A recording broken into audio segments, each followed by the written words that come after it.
Hello, I'm George. I'm an industrial designer at Triga Displays, and I will guide you through the basic steps of putting up a Triga Max Wall. You can start by laying out the parts for the wall in their sections. This will help you to make sure that you have all the correct parts, and it will also make the assembly quicker and easier. The poles are assembled by turning the collar until it's nice and tight. The bottom pole goes onto the foot, and the bottom pole has a hub and a pole connector at the top.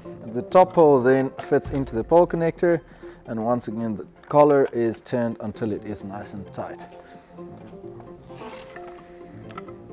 This step is repeated for each of the poles.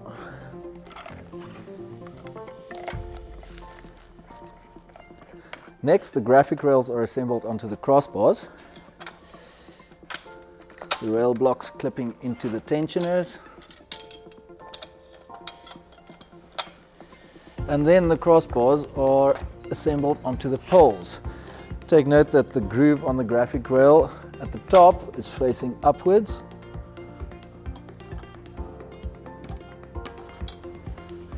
And the groove on the graphic rail at the bottom is facing downward.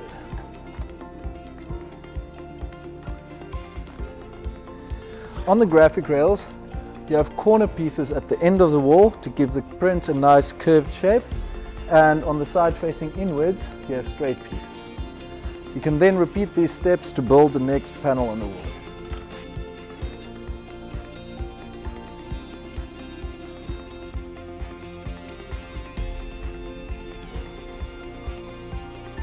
You will note that on the crossbars and graphic rails for the center panels, you have two straight ends.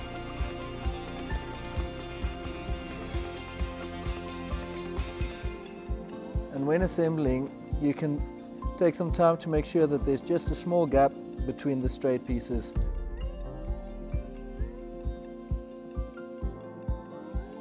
When you've assembled all your panels, you can then hang your print. When handling the print, it's a good idea either to have your hands properly washed or to wear some latex gloves. When doing setups, your hands usually get pretty dirty and you don't want a lot of finger marks on your print.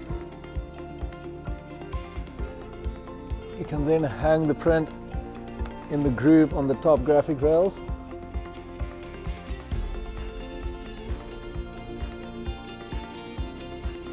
And then fold it and slot it into the groove on the bottom graphic rails.